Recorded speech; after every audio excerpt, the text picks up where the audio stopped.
Assalamualaikum warahmatullahi wabarakatuh. Mustafa Muhammadin sallallahu alaihi wasallam hadirati wa tamasyyana salihan jalan katam qarabin. Usanila mahadina asqiya malang talam idhi wa hasanti wa ali baitin. Lillahi ta'ala lahumul Fatihah.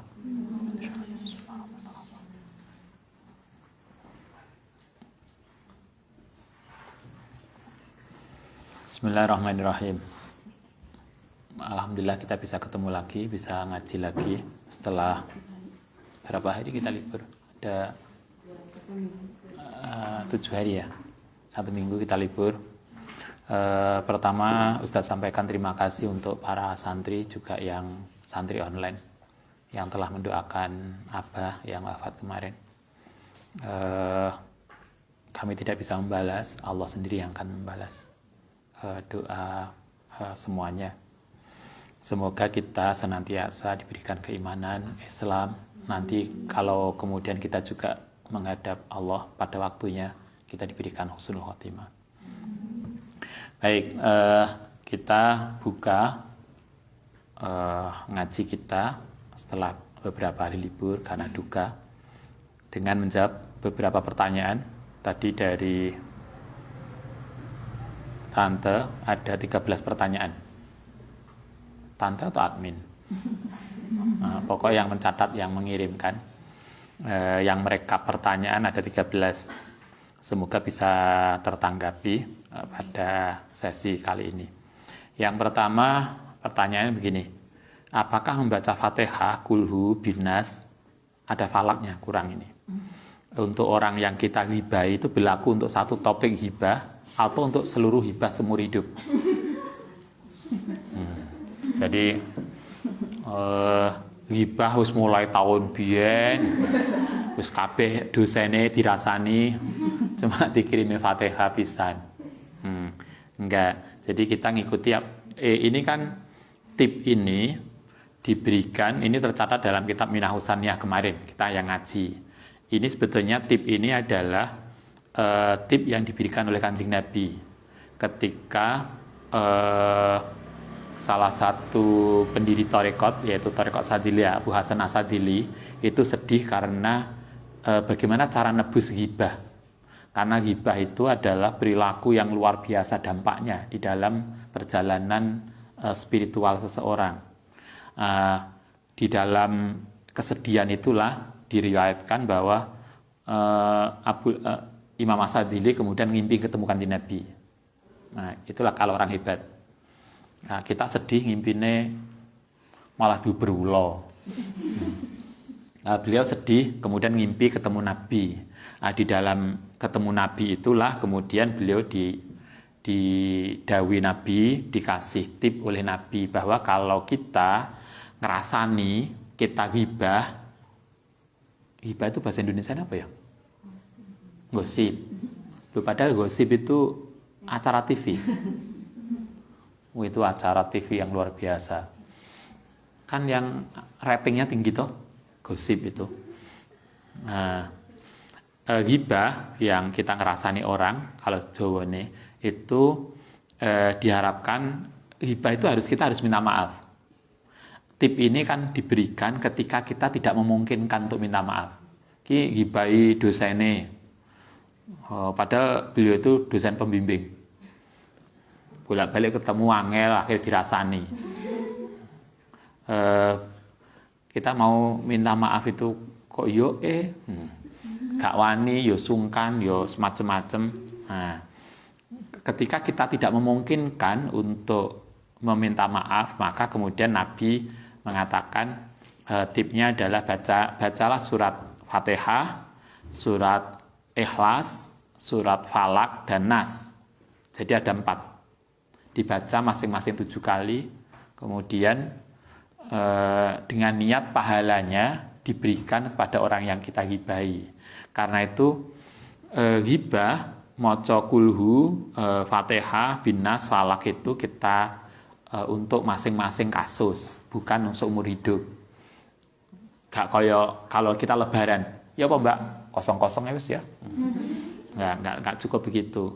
Berapa kali kita ghibah. Jadi begitu kita ghibah, sadar segeralah maca Fatihah, maca surat Ikhlas, baca Falak dan Nas masing-masing 7 kali yang pahalanya kita berikan pada orang yang kita ghibah, dengan harapan orang yang sudah kita ghibah tadi itu nanti di akhirat akan menuntut pada kita. Nah, ketika mereka nuntut pada kita sudah menyiapkan sesuatu yang harus kita berikan sebagai konsekuensi logis dari ghibah kita, yaitu pahala baca Fatihah, Kulhu, Falak dan Nas.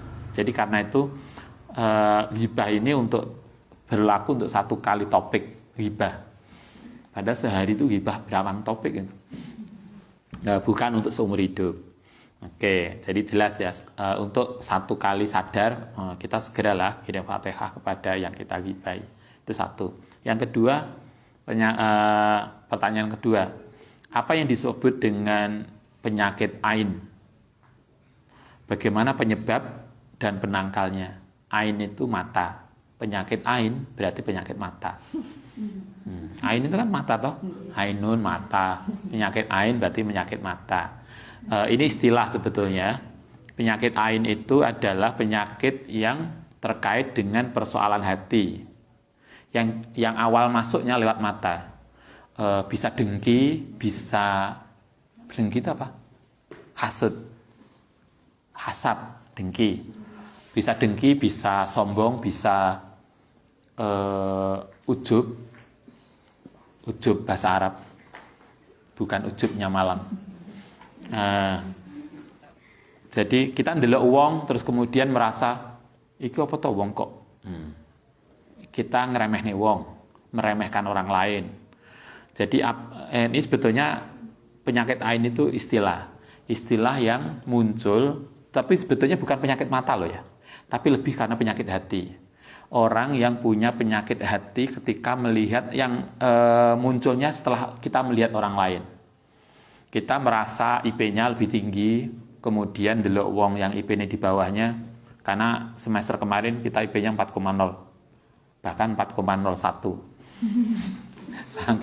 Saking baiknya, kemudian merasa yang lain itu apa ya, recehan.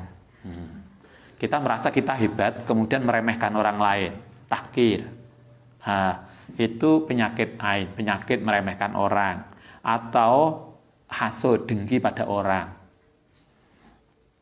Dengki itu apa? Dengki itu adalah penyakit yang kita itu tidak suka kalau orang lain dapat nikmat.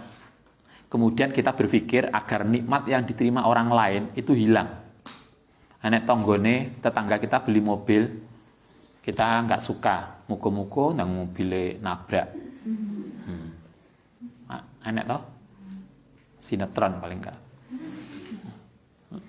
Mungkin di sebagian kita begitu, enggak, karena tetangga kita, family kita, koncone, kita udah punya sepeda motor, ternyata teman kita motornya lebih bagus. Kemudian enggak suka. Perasaan tidak suka terhadap nikmat yang diterima oleh orang lain, kemudian kita berharap nikmat itu hilang dari dia. Itu dengki, itu hasud. Tidak jarang loh kita begitu. Kita sering toh muncul, mungkin tidak jarang di hati kita, tidak senang ada temannya lebih baik dari kita. Kita udah menikah, punya suami cukupan. Ternyata teman kita yang biasa kita wis ning pondok biyen wis turu ternyata bojone luwih ganteng, luwih tajir. Kok gak aku rajin kayak ngene misalnya. Kadang muncul toh, enak temennya. Prinsipnya adalah hati yang tidak suka melihat nikmat yang diberikan, yang diterima oleh orang lain, dan kita berharap nikmat itu hilang, itu adalah hasud, dengki. Jadi apapun penyakit hati yang tidak bisa menerima kebaikan yang ada pada orang lain, atau menganggap diri kita lebih baik dari orang lain, itu sebetulnya adalah itu yang diistilahkan dengan penyakit ain, penyakit mata kalau istilahnya. Bagaimana penangkalnya? Penangkalnya kalau kita pernah ngaji Bidayatul Hidayah. Kalau kita ngaji Bidayatul Hidayah, kita diajarkan salah satu penangkalnya adalah kita diperintahkan, diajarkan untuk melihat orang lain lebih baik dari kita. Itu agar kita tidak sombong. Lain dulu orang tua, kita akan bilang orang ini umurnya lebih sepuh dari saya. Berarti masa beramalnya itu lebih banyak. Sehingga mesti dia lebih baik dari saya. Karena itulah kita menghargai dia. Kalau ketemu anak kecil, kita mikir anak kecil ini umurnya belum banyak, sehingga dosanya tidak sebanyak saya. Karena saya umurnya banyak, dosanya ya akeh. Kalau ndelok orang yang paling jahat sekalipun, misalnya kita ketemu tetangga kita yang jahat banget, kita akan mengatakan orang ini memang jahat. Tapi kan kita nggak tahu, di akhir hidupnya jangan-jangan dia tobat, kemudian jadi husnul khotimah. Sementara kita, saiki naudzubillah, kita kan nggak tahu akhir hidup kita. Karena itu kita tetap, walaupun pada orang yang jahat sekalipun, kita menganggap dia baik. Sehingga nggak pernah kemudian kita meremehkan orang dan menganggap diri kita lebih baik. Itu cara kita menangkal, ngelatih agar kita tidak sombong. Bagaimana kalau ini ngelatih agar kita tidak dengki? Kemarin kita masih ngaji yang pagi itu Riyadhus Shalihin. Kita diajarkan kalau melihat ada orang lain dapat nikmat, kita diperintahkan untuk mendoakan agar dia dapat barokah dengan nikmat itu. Alhamdulillah Mbak, sampean pinter aja nih. Saya mengakui sampean lebih pinter Mbak. Sampean koncoku sing pinter. Nggak mudah loh ngelem wong. Sing mudah itu mencaci orang. Ketika kita mudah mencaci, ketika kita itu mudah mengatakan orang lain itu jelek, itu sesungguhnya berarti ada rasa sombong dalam hati kita. Berarti kita merasa lebih baik dari dia. Itu penyakit ain, itu penyakit hati. Karena itulah marilah kita belajar untuk memuji orang. Sampean pancen hebat Mbak. Alhamdulillah, walaupun sampean biyen pas kuliah itu tertatih-tatih, ternyata sampean sukses. Gak mudah loh kita memuji orang. Karena itulah kita ngaji itu biasakan mendoakan orang. Lah nek koncone nikah duluan, Mbak barokallah, Mbak sampean nikah duluan. Muga-muga barokah. Jangan kok iso toh. Atau begitu kita kenal dengan suaminya ternyata adalah cowok terkeren di kampus. Apa bahasane sinetron? Kemudian idola kampus, kok iso ceritane kondi ku ya biyen aku iso naksir dia. Salah paling iku. Nek ngono biasane yang kita sering itu kan ini ada teman kita yang untuk jodoh lebih baik daripada yang kita pikirkan. Oh, paling gawe guna-guna ya. Langsung takoni, Mbak, sampean jopone kondi, Mbak? Tonggo kita sugih paling ngingu tuyul. Kan begitu toh? Ketika kita senantiasa curiga, senantiasa menganggap orang lain salah, itu berarti sebetulnya ada rasa dengki di kita. Karena itu cara menghilangkannya adalah marilah kita belajar dengan mendoakan. Alhamdulillah sampean sukses. Alhamdulillah sampean wisuda duluan. Jadi kita belajar merasa senang dengan senangnya orang lain. Itu tidak mudah. Yang biasanya kan SMS. Sedih dengan apa? Bahasa SMS itu? Sedih sama senangnya orang lain. Atau senang dengan sedihnya orang lain. Apa bahasanya ini biasanya? Kita lupa. Itu penyakit ain. Sekarang itu pertanyaan kedua. Pertanyaan ketiga, saya punya mertua yang kurang sehat. Nah, ini bahasanya stroke. Saya punya mertua yang stroke ringan. Beliau harus menggunakan pampers. Kalau mandi juga hanya pakai kain basah. Daya ingatnya sudah sangat berkurang. Bagaimana sholatnya? Karena kondisi tersebut sholatnya kadang ada yang terlewati. Bagaimana cara mengqadha sholat? Apakah boleh orang lain mengqadha sholatnya? Kalau ada orang tua kita tidak bisa sholat, maka kita anaknya yang mengqadhakan. Jadi ini pendapatnya Imam Syafi'i. Didasarkan pada sebuah hadis, suatu ketika ada seorang ibu-ibu datang ke Nabi. Pas waktu haji. Ibu itu bilang, "Kanjeng Nabi, orang tua saya itu dulu kaya. Tapi kemudian mestinya dia sudah kewajiban haji, tapi kemudian dia belum sempat haji karena sesuatu alasan. Kemudian sampai wafat dia belum haji. Apakah saya harus menggantikan?" Nah, Nabi mengatakan, "Kamu menggantikan haji orang tuamu." Karena itulah ada beberapa hadis yang terkait dengan itu. Tapi konteksnya haji. Nah, dari hadis-hadis itulah kemudian Imam Syafi'i mengatakan dalam fatwanya bahwa sholat itu kewajiban. Sehingga karena kewajiban juga, sholat kan jelas kewajiban, bukan menurut Imam Syafi'i kalau sholat kewajiban. Itu jelas perintah agama. Tetapi kalau Imam Syafi'i mengatakan sholat itu kewajiban, karena itu kalau kemudian sholatnya itu terlewatkan, maka berarti itu sama dengan hutang. Karena orang tua kita itu belum sholat, berarti dia punya hutang. Karena itulah kita anaknya wajib gantikan. Jadi kalau orang tua kita nggak bisa, yuk kita mengkodok. Gimana caranya? Usolli fadl maghribi salasa kodoan dari siapa? Bapak kita namanya siapa? Sholat maghrib. Misalnya orang tua kita ada yang telat nggak sholat 3 hari karena mungkin beliau sakit banget.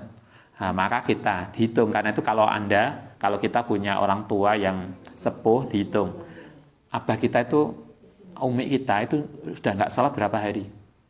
Mungkin ketika sakit menjelang wafat karena capek banget, karena kondisinya yang luar biasa, kemudian nggak bisa sholat, dihitung, nggak apa-apa. Dihitung, nanti kemudian kita putrane musyawarah ganti sholate orang tua kita. Kayak bahasa ini ya bahasa Jawa atau bahasa Indonesia. Ya usolli fadl apa? Bukan sholatnya ya sholat ini. Usolli fadl maghribi kodoan dari siapa? Bapak kita, ibu kita, saudara kita, dibagi. Jadi boleh kita anaknya mengganti, karena itu berarti tanggungan orang tua kita. Kita ingin orang tua kita ketika wafat itu tidak menanggung hutang. Hutang itu tidak sekedar materi, tetapi bisa juga sholat, kalau dalam bahasanya Madzhab Syafi'i. Oke, itu pertanyaan yang ketiga. Pertanyaan keempat, bagaimana jika ada seorang istri yang ditinggal mati suaminya atau ditinggal mati anaknya, itu sedihnya luar biasa sehingga sampai histeris, bahkan tidak bisa diajak ngomong, Ustaz, nggak nyambung. Ya mungkin itu ketika itu prinsipnya begini, kalau menurut hadis kita nggak boleh sedih seperti itu. Tapi kan kita nggak mungkin ngelarang wong yang sedih nggak karuan. Dia tuh suami saya satu-satunya, Ustaz. Dia memang ada yang misalnya ditinggal mati suaminya, sedih banget, yo. Tetapi kan kita bisa menenangkan. Nah, tugas kita itu bahwa sedih yang kemarin kita masih ingat ngaji terakhir, ngaji pagi. Kita ada beberapa hal yang kita dilarang oleh Nabi. Kalau ditinggal mati nggak boleh menangis histeris, nangis biasa. Nabi aja nangis loh. Kan ketika ditinggal mati Ibrahim putranya, Nabi juga menangis. Ketika ditinggal mati cucunya, Nabi juga menangis. Menangis itu biasa, itu manusiawi. Menetes air mata yang nggak boleh itu kan menangis histeris. Itu yang nggak boleh. Menangis saking ininya sampai kemudian merusak badannya sendiri, memukul dirinya, membenturkan kepalanya. Biasanya ada toh, saking malu mati pisan. Loh, lah mati pisan sapa nalili. Kan begitu. Anak suaminya mati pisan, malu mati. Lah anake sapa sing ngramut? Kan kita harus berbagi lah, yang satu mati, yang satu harus hidup. Itu kan begitu toh. Walaupun sehidup semati yo gak ngono lah. Kan sehidup semati itu kan matine sapa? Ini kan sehidup semati itu artinya sematinya dia. Kalau dia mati ya sudah toh. Ya kita cari yang lain, dia sudah mati. Kita kan mencintai dia sampai dia hidup. Kalau udah mati kan udah selesai. Apa salah? Kok kayaknya gak terima. Nah kan hidup semati kan begitu. Bukan kemudian kalau dia mati kita ikut mati. Loh, kan kita punya tanggung jawab, ada anak, ada engko lek padha-padha matine sing nahlili bingung. Sopo sing ngordinir? Iya kan? Nah, suami ini mati ya gak apa-apa lah kita ikhlaskan, mati ya sudah yang mati. Gak perlu menangis histeris. Menangis boleh tapi tidak boleh histeris. Sampai kemarin Nabi ngatakan ada kebiasaan orang Quraisy kalau saking sedih nyuwai klambi, nyobek apa gulon. Kemudian apa lagi? Mukul pipi. Nah, kita apa? Melempar piring. Sedih boleh lah. Timbang kita nyuwai klambi dan macam-macam kan lebih enak. Sedih, apa Mbak? Aku sedih banget. Mau ngapain? Mau makan banyak. Kan lebih enak toh. Makin sedih makin gemuk. Kan gitu. Ngapain kok sedih terus gak makan? Dari lapar. Jadi artinya itu yang nggak boleh. Ditinggal mati siapapun. Sedih itu biasa. Nabi juga nangis ketika ditinggal mati putranya, ditinggal mati cucunya. Tetapi yang nggak boleh adalah histeris. Kalau sudah begitu kita berusaha menyadarkan dia. Biasanya kan nyebut Mbak wong Jawa. Apalagi lah dikasih penguatan dan bahwa yang mati walaupun ditangisi juga nggak akan balik. Ya sudah, cari yang ada yang masih hidup. Kan begitu mudah lah. Oke, pertanyaan keempat. Pertanyaan kelima, bagaimana tanggapan Ustadz terhadap perempuan yang ikut hadroh? Terbangan. Ini jadi penerbang. Ya, ikut terbangan kan berarti penerbang. Tampil di depan umum. Karena seperti yang dijelaskan, kalau laki-laki hanya boleh mendengar suaranya. Kalau kita ngikuti apa yang disampaikan oleh Al-Ghazali, perempuan itu boleh tampil di depan umum kalau memang itu terkait dengan profesionalitas dia. Kalau dia suaranya baik, tampil ya silahkan toh. Tapi kalau orang penyanyi itu suaranya bagus, biasanya nggak banyak gerakan.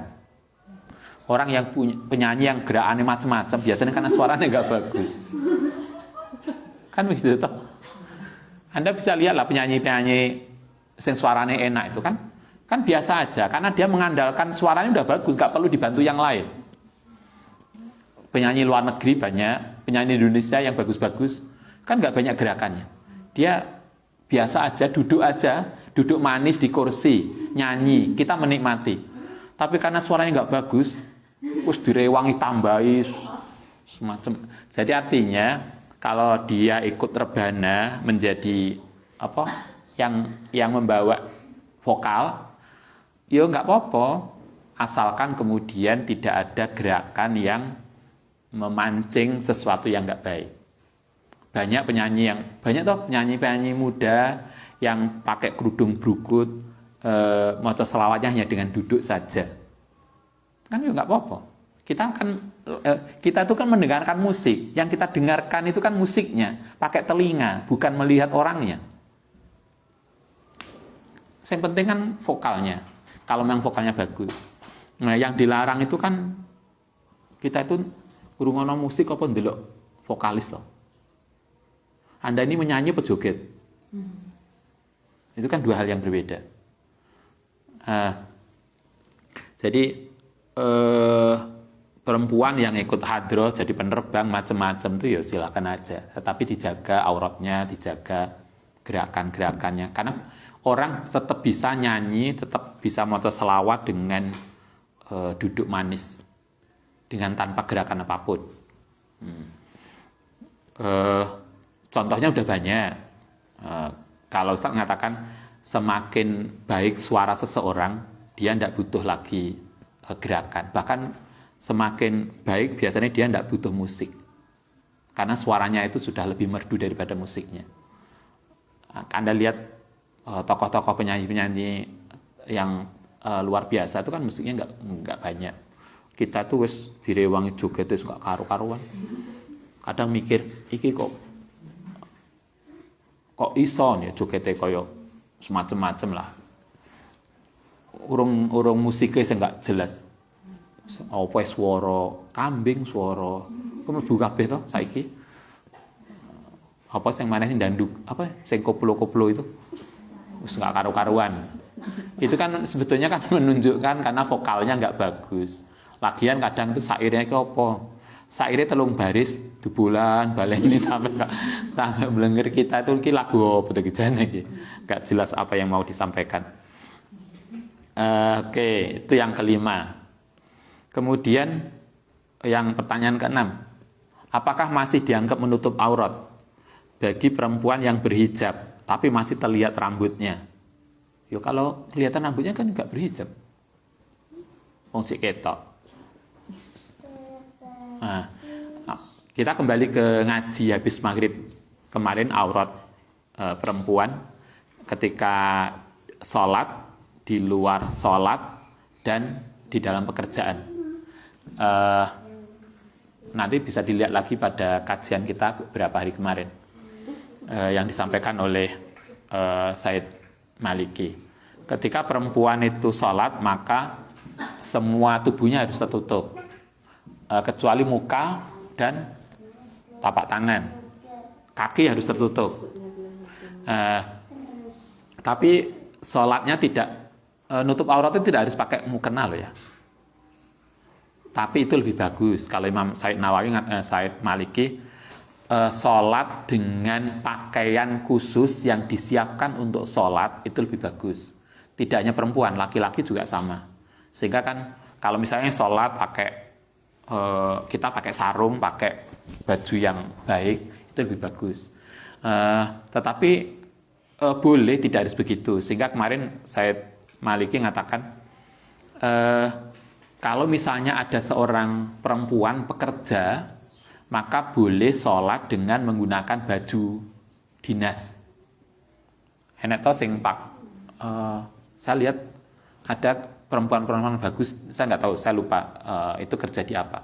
Pakai kerudung rapi, kemudian kerudungnya dilebokne, kemudian di apa namanya, anek baju kayak jas rapi.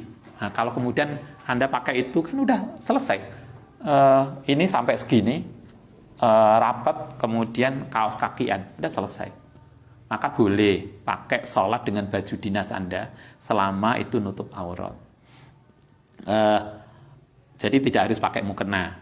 Mukena juga tidak harus putih. Doreng boleh. Ini mukena penyamaran. Biar nggak kelihatan Ustaz kalau di musola saya lagi sholat. Ya boleh lah. Sehingga dulu pernah ada seorang nanya, ada seorang TKW dari luar negeri nanya, dia ketika itu sholat kan pakai mukena putih, juraganya itu takut, sehingga hanya nego-nego. Awalnya begitu takut itu nggak boleh sholat, tapi akhirnya dibolehkan sholat asalkan tidak pakaian putih. Kemudian dia ngontak kita, nanya boleh nggak pakai mukena nggak putih? Ya boleh, karena nggak harus putih. Hanya karena kebiasaan kita gitu loh. Kebiasaan kita itu mukena putih kabeh. Akhirnya agak putih itu nggak dianggap mukena. Karena itulah Ustadz cukup appreciate pada Anda yang mukenanya macam-macam. Enak loh, kan untuk menunjukkan bahwa mukena tidak harus putih, walaupun yang bagus pakaian itu putih untuk sholat. Tapi kan itu agar masyarakat tidak salah bahwa mukena tidak harus putih, karena persoalannya adalah nutup auratnya.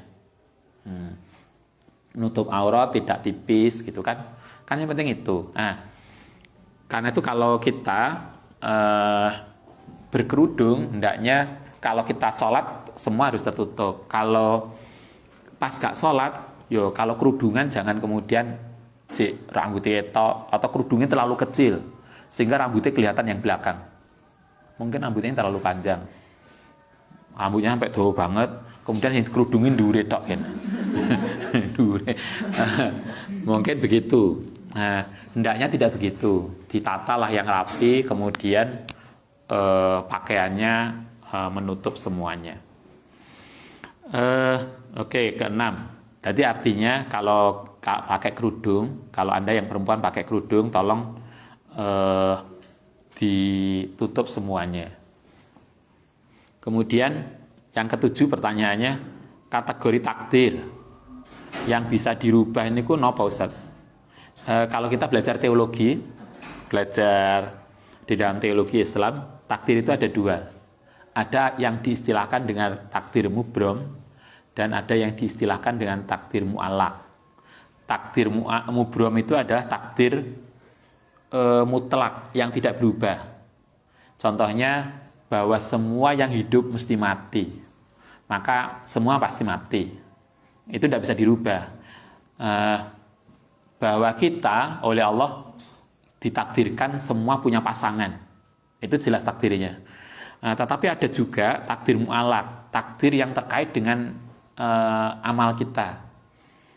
Bahwa kita semua pasti mati, ya, tapi bagaimana mati kita itu terkait dengan amal kita. Itu yang kita bisa berubah. Jadi semua orang pasti mati, ya, kita tidak mungkin merubah gak mati. Jangankan kita, wong yang nyabut nyawa aja lo mati. Malaikat siapa? Si nyabut nyawa siapa? Oke, tohnya Israel. Israfil itu yang niup trompet. Kok kita wis lali. Karena udah senior itu. Ini kan pelajarannya junior. Senior selali. Nah, jangankan kita, semua akan mati, karena kita diajarkan dalam Al-Quran dikatakan bahwa semua yang hidup itu akan mati kecuali Allah SWT. Malaikat yang menyabut nyawa aja pun juga mati. Bahwa kita akan mati itu takdir mubrom yang nggak akan bisa dirubah. Tapi bagaimana kita mati itu bisa dirubah. Allah mengatakan bahwa kita punya pasangan, iya. Tapi pasangan kita sopo, nah itu kita bisa berusaha. Bisa A, bisa B, bisa C. Kita milih yang A atau B. Enek ganteng tapi gak sugih. Enek pas-pasan gantengnya tapi sugih. Enek maneh ganteng banget tapi galak banget. Anda milih yang mana? Yo milih sing ganteng, yo apian yang sugih. Ono, tapi belum tentu mau dengan kita. Kan kadang begitu. Nah, itu takdir mubrom. Takdir mubrom itu takdir yang sifatnya mutlak.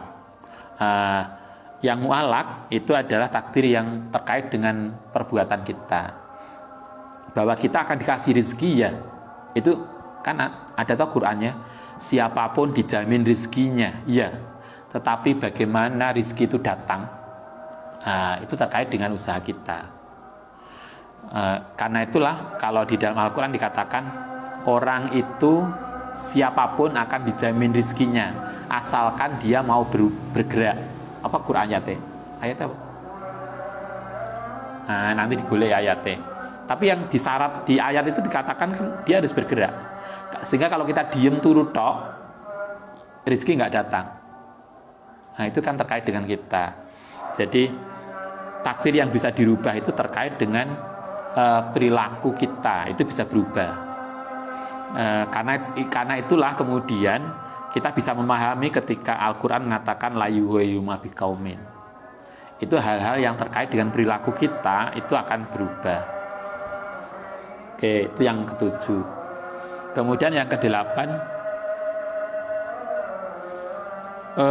bagaimana cara menghilangkan was-was? Was-was itu ragu-ragu, ya. Lah wudu suwe banget. Salate yang ngono. Koyoke wuduku gak dadi-dadi. Wis ngentekno setengah tandon. Iku urung yakin lah wudu. Nah, kalau kemarin masih ingat kita ngaji pagi, ada tuh was-was. Ingat nggak? Waktu semerep Ustaz. karena turu. Ada ngaji kan ada was-was yang disampaikan oleh Imam Nawawi. Imam Nawawi ngajarkan salah satu tip yang itu bagus saya kira untuk kita. Kalau kita kena was-was, maka jangan pernah dipedulikan. Jadi marilah kita berusaha begini. Biasanya nawaitu. Wes cukup sekali aja nawaitul wudu'a.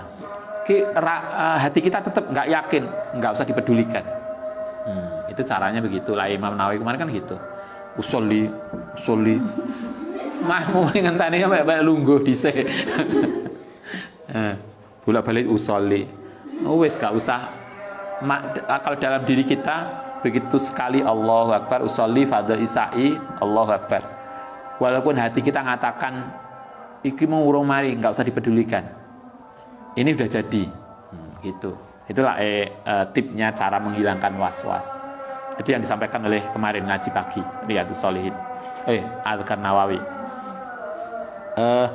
Yang ke-9, waktu sholat taubat apakah boleh antara maghrib dan isya? Boleh. Ini sholat taubat itu sholat mutlak, bukan sholat yang muakotan. Kalau sholat witir itu muakotan, harus habis isya. Kalau Anda rajin banget, Ustaz saya itu sudah pengen banget sholat witir, waktu duhur ya enggak, walaupun semangat ya enggak, itu karena muakotan. Ada sholat wajib, ada sholat sunnah. Wajib itu muakotan jelas ya. Sholat sunnah ada yang muakotan. Sholat duha, itu duha. Walaupun sehebat-hebatnya Anda nggak bisa sholat duha habis isya. Itu waktu duha. Sholat witir itu habis isya. Sholat taraweh hanya Ramadan. Iki Ramadan ini suwe, pada saya tuh pengen banget sholat taraweh. Itu nggak boleh karena muakotan. Sholat taubat itu bukan muakotan. Maka boleh, silakan Anda boleh sholat taubat setelah maghrib atau habis isya atau siapapun, kapanpun, asalkan tidak pada waktu yang dilarang sholat, yaitu habis asar, habis sholat asar kita, dan habis subuh. Itu aja. Kapanpun silakan, boleh. Oke. Itu ke-9. Yang ke-10, Ustaz, apakah sholatnya orang yang bertato atau ditato? Yang ditato lah maksudnya. Diterima enggak? Kalau diterima enggak itu urusan pangeran.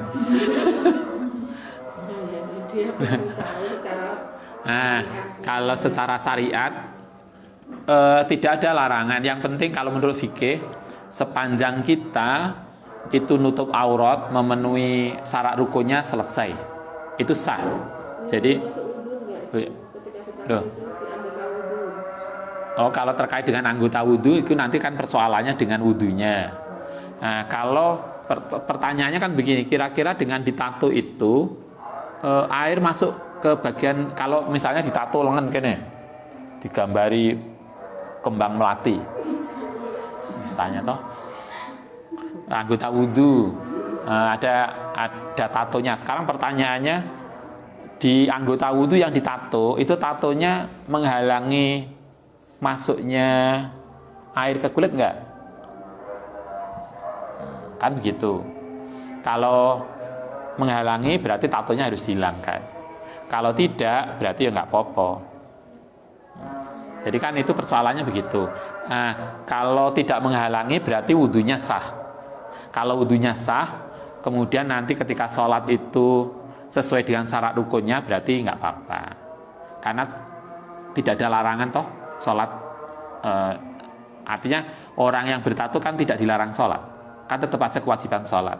Hanya persoalannya kalau misalnya tatonya itu ada di anggota wudhu, wudhu itu syaratnya adalah air harus masuk ke kulit, harus sampai ke kulit. Pertanyaannya kan, apakah tato itu menghalangi sampainya air ke kulit atau enggak? Kalau menghalangi maka enggak boleh. Sama dengan bukan hanya tato, sama dengan kalau kita pakai apa ini, perempuan warna-warni kutek ya.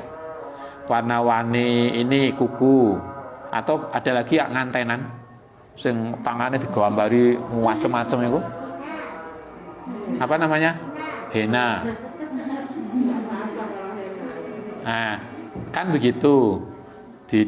Karena dilukis macam-macam. Nah, kalau itu tidak menghalangi sampainya air ke kulit, maka berarti henna itu tidak masalah. Tapi kalau menghalangi air ke kulit, itu yang nggak boleh. Kalau menghalangi, maka kemudian wudhu kita nggak sah. Kalau wudhunya nggak sah, maka sholatnya nggak sah. Jadi persoalannya bukan tato atau bukan, tapi persoalannya adalah kalau ada larangan bertato, Ustaz nggak tahu. Dalilnya nggak tahu. Nanti bisa dilihat pada yang lain. Ini kan terkait dengan persoalan sholat. Kalau syarat rukunnya begitu. Oke. Yang ke-11, Ustaz, bagaimana cara agar sholat bisa khusyuk? Khusyuk itu ngerti ya? Khusyuk itu concern. Kira-kira bagaimana Anda bisa concern? Berarti kita harus fokus, pikiran kita jangan mikir macam-macam. Begitu sholat, karena itu kan para ulama mengatakan kalau mau sholat kemudian lapar, mangan dhisik. Gue kepikiran. Apa maneh koncone? Mbak, cepetan lo, Mbak. Wis alamat. Wis entek tenan iki. Karena itu kan satu disuruh makan dulu. Sholat juga nggak boleh. Kalau para ulama mengatakan dimakruhkan, misalnya sholat itu sambil ngempet BAB atau buang air kecil. Kudu pipis dhisik. Jangan kemudian wah iki wadem sholat dhisik padahal karo ngempet. Akhirnya kan nggak bisa khusyuk. Jadi agar kita bisa konsentrasi, khusyuk itu konsen, agar bisa konsentrasi maka segala sesuatu yang menghalangi, yang bisa pikiran-pikiran yang nanti bisa mengganggu harus dihilangkan dulu. Nah, itu secara teknis begitu. Yang kedua, kita juga diajarkan agar khusyuk sholat. Salah satunya adalah kita diperintahkan untuk lebih lama ketika sholat. Jadi enggak balapan. Biasanya lah tarawih. Krungu toh musala kono wis teko 10. Musala kono wis sampai akhirnya imame dijawil. Kono mentek. Akhirnya antar musala iku kompetisi tarawih secara tidak langsung. Kita diajarkan agar lebih khusyuk, jangan sholat dengan tergesa. Biasakan tenang. Karena itulah kenapa kita diajarkan ada tumak ninah. Itu untuk khusyuk. Kalau dulu kita di Jazaiyah itu, ketika kita aliyah, kita harus tenang, tumak ninah, terutama ketika sujud. Jadi ketika sujud, subhanallah bi'ala, itu biasakan lama, sampai kemudian perasaan kita itu, kalau bahasanya, sampai klik ketemu Allah Ta'ala. Tentulah Anda salah sendiri lah, jadi imam aja suwe-suwe. Saya nengguri pingsan. Lah imam biasa aja, tetapi kalau pengen khusyuk, biasakan sholat sendiri, sholat sunnah dengan tumak ninah dan tenang. Itu teknisnya begitu. Jadi jangan agar khusyuk, jangan tergesa. Kita nikmati, kita harus punya mindset begini. Sholat itu ketemu Allah. Allah itu adalah yang tercinta. Kalau kita ketemu dengan orang yang kita cinta, itu kita ingin lama bersama dia, maka mestinya kita ketemu Allah juga begitu. Jadi mindset kita harus mengatakan sholat itu pertemuan kita dengan Allah yang kita cinta, sehingga kemudian kita bisa menikmati sholat kita bisa lama. Itu mindset itu kan harus dibangun. Kalau secara fikih kita diajarkan ketika menjelang takbirat, sebelum niat maca doa-doa tertentu. Salah satunya kemarin yang di dalam Al-Qar kita diajarkan maca falak binas mau sholat. Jangan langsung kok kene mlowayu. Wow, akbar urung ngadeg wis Allah akbar kan ketinggalan. Lho, terus ya apa kusuke? Kita berdiri tegak, kemudian membaca surat Falaq bin Nas, kemudian baru niat. Jadi ada doa yang kita baca sebelum ini niat. Oke, itu agar khusyuk. Yang kurang 2. Ustaz, bagaimana jika ada ustadz yang suka mengharamkan yang halal saat menyampaikan ceramah? Secara prinsip menghalalkan yang haram dan sebaliknya itu tidak boleh. Tapi kan kita perlu tahu yang diharamkan itu yang mana, apa benar halal atau tidak, itu diskusi panjang. Tapi secara umum kalau yang halal jelas, yang haram jelas, dan itu tidak bisa dibolak-balik. Hanya pertanyaannya kan, persoalannya kadang ada sesuatu yang masih subhat, yang masih dalam perdebatan, ada yang mengatakan halal, ada yang enggak. Kemudian kita tidak sepakat dengan itu, kemudian mengatakan, oh ini enggak benar. Jadi Ustadz nggak bisa jawab karena itu kasus. Artinya apa yang diharamkan dan apa yang dihalalkan. Karena setiap kasus biasanya akan ada banyak perdebatan ulama. Dia termasuk yang apa? Nah, kalau prinsipnya kalau kemudian itu ada perdebatan, maka berarti kita tidak mudah untuk menentukan hukumnya. Kita berarti ada pilihan toh. Misalnya contoh paling mudah begini, Bang, ada yang mengatakan itu haram, tapi ada yang mengatakan orang itu enggak. Maka kita tidak bisa mengatakan orang yang memilih bank atau ustadz, kiai yang kemudian mentoleransi bank menjadi kiai yang nggak benar, ya nggak bisa. Karena banyak pendapat yang artinya ini khilafiyah. Kalau khilafiyah maka berarti kita boleh ada perbedaan pendapat. Nah, itu yang kemudian kita perlu sehingga perlu dipastikan yang dihalalkan apa. Kalau misalnya babi jelas loh haram, kemudian semua orang mengatakan babi haram, kemudian kita mengatakan enggak karena ini enak, kan enggak bisa toh. Jadi ini kasus banget. Prinsipnya adalah sesuatu yang kalau sudah jelas secara syariat bahwa itu haram, maka tidak boleh dihalalkan. Yang menghalalkan nggak boleh, itu tidak benar. Tapi kalau persoalannya masih khilafiyah, masih perbedaan pendapat, maka berarti ada alternatif-alternatif yang kita bisa toleransi. Oke, yang terakhir, Ustaz, apakah NU itu mempercayai animisme? Karena saya melihat orang NU itu suka ziarah kubur dan tahlil. Oke, kalau soal ziarah kubur, banyak hadis. Ziarah kubur itu bukan amalan NU loh ya. Ziarah kubur itu amalannya Kanjeng Nabi. Banyak riwayat dalam Sahih Muslim, Sunan Nasa'i, Tirmidzi, Nabi itu biasa ziarah kubur. Kalau riwayatnya Sayyidah Aisyah, Nabi itu ziarah kuburnya itu sebelum subuh. Anda bisa lihat di dalam Al-Adhkar Nawawi, itu sebelum subuh. Beliau cuma kita ngikuti sunnah Rasul tapi ziarah kubur gak bengi. Maksudnya Nabi nanti kita pada ngaji pagi nanti kita akan bahas itu. Silakan nanti bisa dilihat. Jadi ziarah kubur itu bukan amalan NU. Itu amalannya Kanjeng Nabi yang kemudian kita tiru. Sayyidah Aisyah meriwayatkan, bahkan kemudian doa yang kita ke kubur apa namanya? Assalamualaikum ya ahlal kubur dan seterusnya. Itu kan salam yang diajarkan, itu yang dilakukan oleh Nabi, banyak riwayatnya. Dan itu adalah doa yang diajarkan Nabi kepada Sayyidah Aisyah. Banyak riwayat doa itu. Artinya kalau soal ziarah kubur banyak hadis yang menyebutkan Nabi melakukan itu. Jadi bukan animisme, tapi itu bahwa ada hadis la'ana, ada hadisnya itu. Bukan.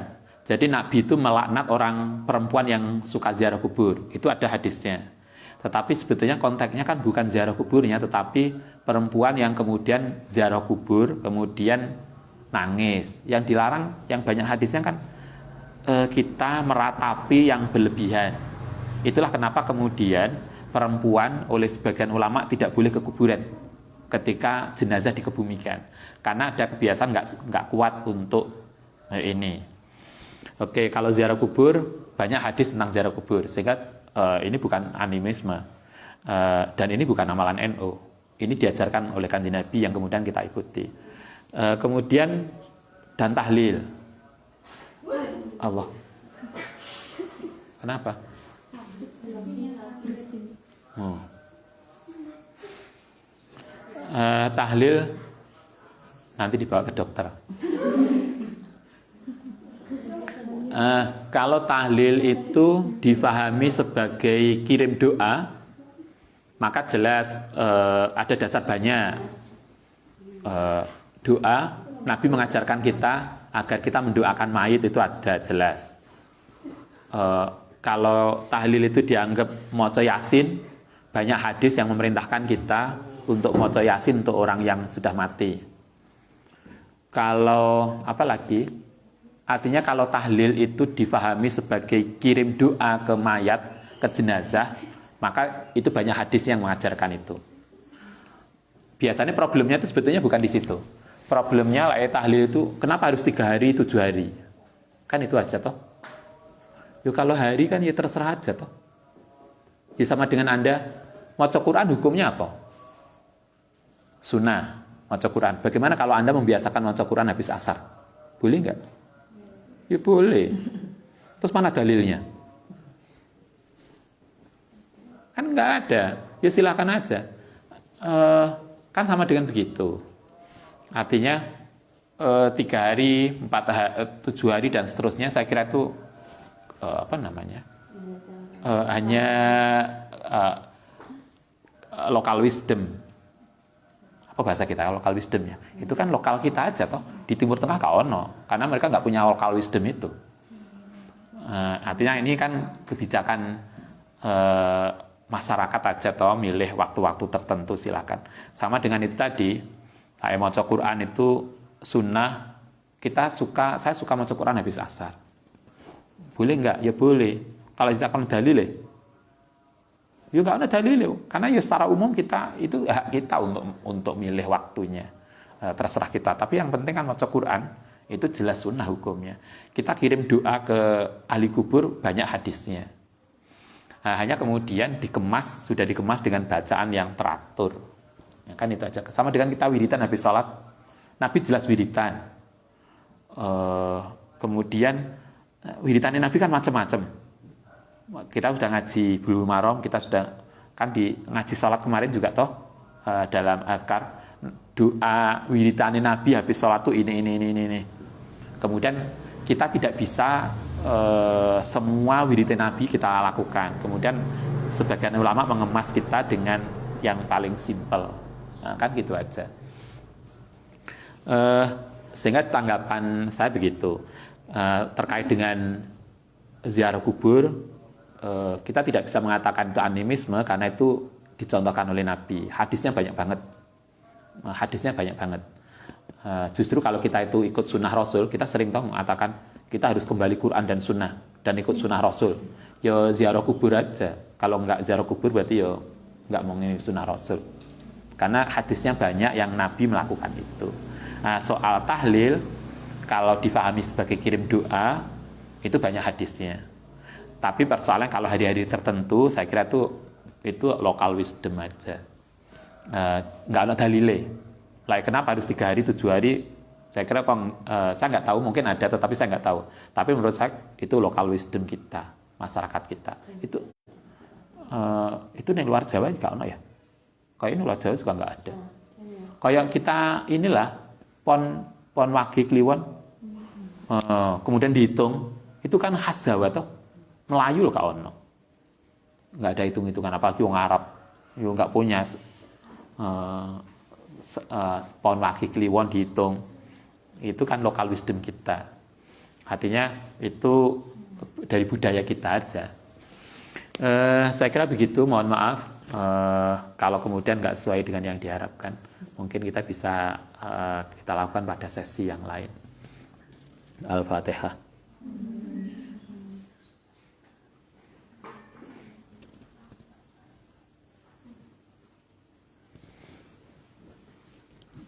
Rabbana fa'na bima 'allamtana wa bifatina wa fati'ana wa qarabati lana fidina Rabbana fa'na bima 'allamtana wa bi'allimna